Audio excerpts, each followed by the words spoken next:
Quando começamos a pensar mais na nossa saúde, é claro que a gente pensa no açúcar, né? Se você é uma dessas pessoas que quer largar o açúcar, então veja esse vídeo até o final, porque hoje eu vou te falar a verdade sobre açúcar e vou te passar também 5 dicas que vão fazer você finalmente conseguir parar de comer açúcar. Mas me diz uma coisa, já curtiu o vídeo? Curte o vídeo que assim você ajuda o canal Descomplica a Menopausa a continuar fazendo esse trabalho que você tanto gosta. E também se inscreve no canal, ativa o sininho, se você é nova por aqui, se inscreve, porque aqui tem muita informação super bacana para a mulher da menopausa que decidiu assumir a sua saúde. Então se inscreve e bora descomplicar nossa vida de formigas loucas por açúcar, né, amigas? Quando a gente decide abandonar o açúcar, a gente vai ver uma infinidade de alternativas à venda no mercado. Para dizer que está substituindo o açúcar, né? Mas nem todas as alternativas fazem bem para a saúde. E pior, a maioria delas tem o mesmo efeito do açúcar no organismo. E mais ainda, né? São caras para o nosso bolso, para o bolso de qualquer uma de nós. Mas quando sabemos das alternativas que não funcionam e das alternativas que fazem mal, aí você nunca mais vai ser enganada, minha querida, nem no bolso e nem na saúde. Eu tenho certeza que muitas de vocês que estão me vendo aqui agora estão usando várias dessas alternativas, então não pula essa parte do vídeo, porque olha, o que já vi de comentários de pessoas me falando, me perguntando se essas alternativas que a indústria alimentícia oferece fazem mal, se estão gastando dinheiro à toa. Então fica aqui comigo que eu vou explicar por que algumas alternativas fazem mal para a sua saúde. Mas para eu explicar por que algumas alternativas têm sim o mesmo efeito do açúcar, eu preciso te explicar o que é o açúcar. E por que o açúcar ele pode fazer mal para a sua saúde, certo? Então vamos lá. O açúcar ele faz mal? Depende. Depende do que, senhor? O que ela está falando? Gente, se for um açúcar natural, que está naturalmente presente em um alimento, aí não vai fazer mal. Mas se esse alimento é 100% integral e natural, certo? Aí não faz mal. Precisamos lembrar que o ser humano, evoluiu para utilizar açúcares, né? Mas que se usava muito pouco, porque tinha muito pouco disponível na natureza. O que a gente chama de carboidratos. Sim, os carboidratos são açúcares. Entendam, meninas, todo carboidrato vai para a nossa corrente sanguínea em forma de açúcar e serve para nos dar energia.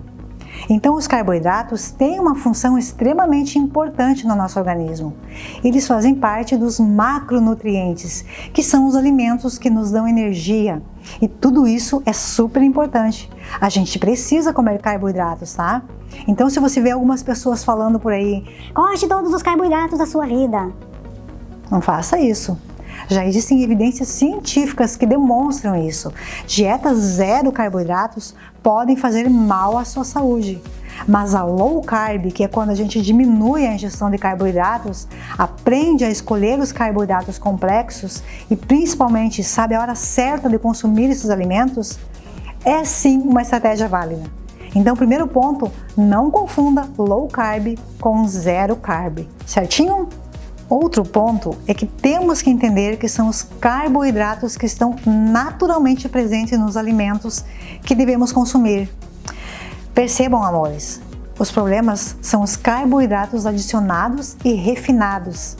E quais são eles? O açúcar, por exemplo. O que é o açúcar? Vamos lá. Como que se faz o açúcar? Você já parou para pensar nisso?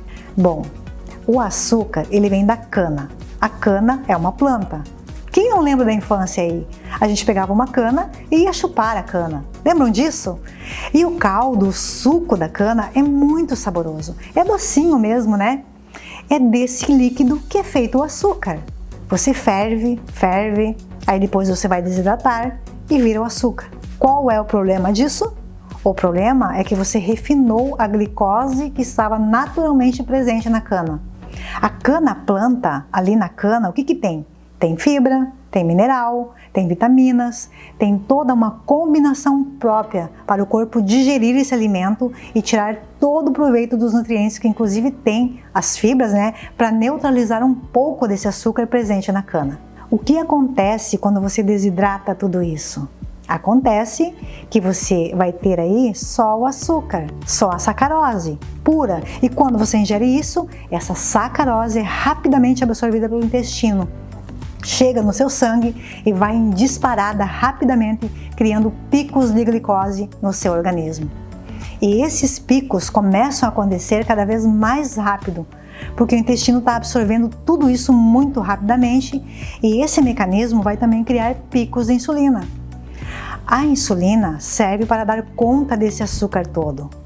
A insulina vai retirar esse açúcar da nossa corrente sanguínea e vai estocar no nosso organismo como fonte de energia. Tá, mas então isso não é bom? Meu corpo está se mostrando uma máquina incrível e está fazendo tudo certinho. Ele está pegando esse açúcar e transformando em energia. Não é maravilhoso isso?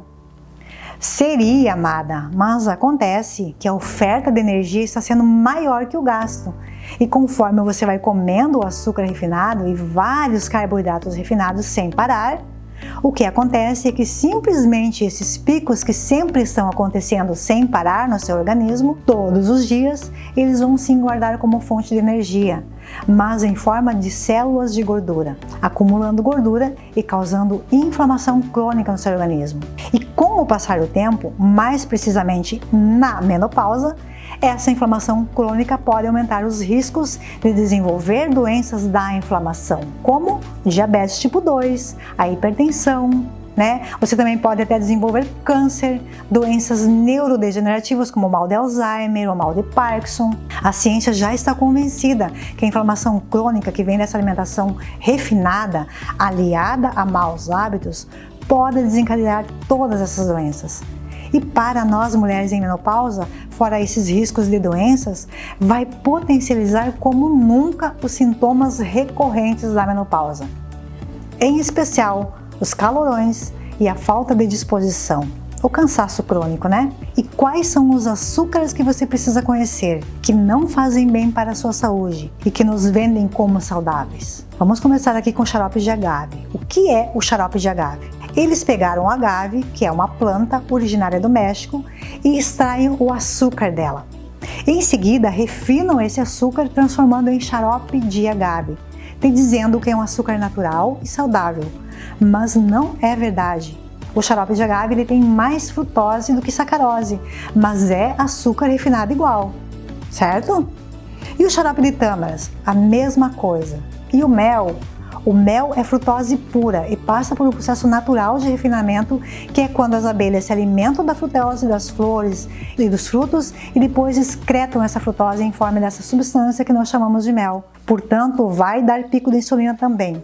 Resumindo, se o alimento passar por qualquer processo de refinamento para extrair o açúcar presente nele, ele não é saudável. Então o que precisamos fazer é usar a fruta e não aquilo que se extrai dela. E uma das minhas alternativas preferidas para substituir o açúcar em receitas são as tâmaras, a manga, a maçã e as bananas. As frutas secas como as uvas passas e as berries, goldberry, cranberry, blueberries, que são ricas em antioxidantes e fitoquímicos, também são uma ótima opção. Então, é só parar de comer açúcar que tá tudo bem? Claro que não, minha querida.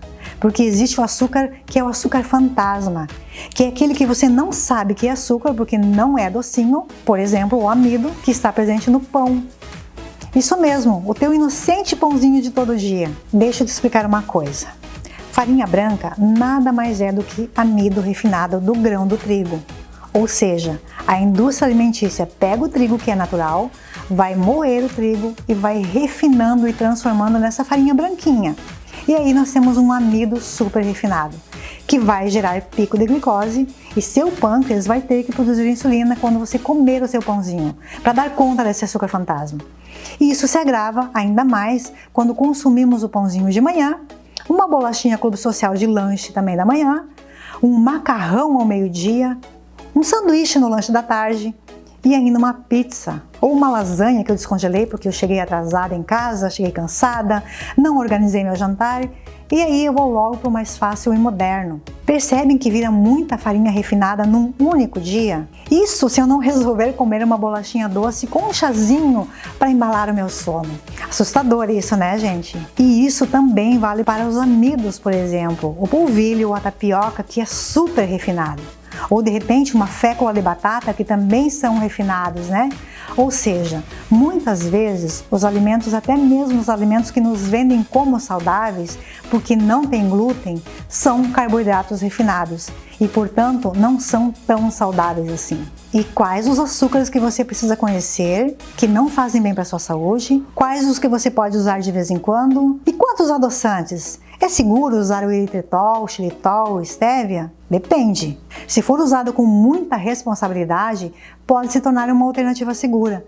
Mas se for usado na mesma proporção que você usava açúcar, aí não. Mas isso é assunto para um outro vídeo que logo vocês vão ver aqui também, tá bom? Como o assunto aqui hoje é açúcar, eu quero te falar que quando usado com responsabilidade, existem alguns tipos de açúcares menos refinados e que podem ser usados nas suas receitas. Eu estou falando aqui do açúcar de coco e também o açúcar de maçã, que tem um menor índice glicêmico em relação ao demerara, por exemplo. Enquanto o demerara é índice glicêmico 68, o IG do açúcar de coco e do açúcar de maçã é 35. Ainda temos o açúcar mascavo e o açúcar demerara que falamos na comparação. Mas lembre-se, amada, são açúcares também, e por mais que tenham passado por um processo de refinamento menor que os outros, também vão gerar picos de glicose e, consequentemente, nosso pâncreas vai ter que produzir mais insulina. E o excesso faz o quê? O excesso da produção de insulina pelo nosso pâncreas pode desenvolver a síndrome da resistência insulínica, que é a pré-diabetes tão recorrente na menopausa. Mas eu não posso ir embora desse vídeo sem te passar 5 dicas para você parar de dizer que não vive sem açúcar, né? Então vamos lá. Dica número 1. Ative as outras papilas gustativas do seu paladar. Existem outros sabores nas papilas gustativas fora as doce e a salgada. Tem a neutra, a do sabor picante e os ácidos ou azedas. E para ativá-las, basta você se permitir consumir alimentos com essas características e deixar de lado um pouco os sabores muito doce e muito salgado, certo? Dica número 2. Se você for usar algum tipo de açúcar como o demerara, o açúcar de coco ou mascavo em alguma receita, utilize metade do que você utilizaria normalmente dos outros açúcares. Isso vai diminuir o sabor doce e você naturalmente vai educando suas papilas gustativas desse sabor doce. Dica número 3. Não compre os tipos de açúcares que você sabe que são mais prejudiciais, bem como as farinhas, amidos, massas. Uma boa estratégia é não ter o inimigo em casa.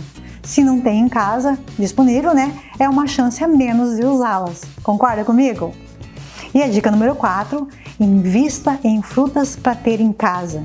E quando sentir muita vontade de comer doce, coma uma fruta da estação.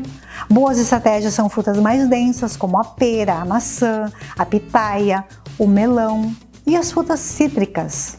E agora, a dica número 5, adote a técnica 90-10, ou seja, mantenha uma rotina com o mínimo desses alimentos que promovem picos de insulina, 90% do tempo evite o consumo desses alimentos e deixe 10% para quando estiver em algum evento de confraternização. Dessa forma, você não deixa de socializar com quem é importante para você e ainda servirá como inspiração para quem está com isso sem controle na vida. Porque será visível que mesmo tendo em abundância esses alimentos em algum evento, você está comendo menos. E isso será naturalmente porque seu corpo vai rejeitar grandes quantidades de alimentos doces ou refinados. Nosso corpo é uma máquina extremamente inteligente e adaptável. E apesar da estranheza no início desse processo, ele vai se adaptar mais rápido do que você imagina. 7 dias, apenas 7 dias para suas papilas gustativas se acostumarem com o café preto puro, sem açúcar e sem adoçante, a ponto de não conseguir mais tomar ele adoçado. Experimente e vem me contar aqui a sua experiência de provar o gosto real do café, que é maravilhoso por sinal. Beijo, meus amores, e até o próximo vídeo.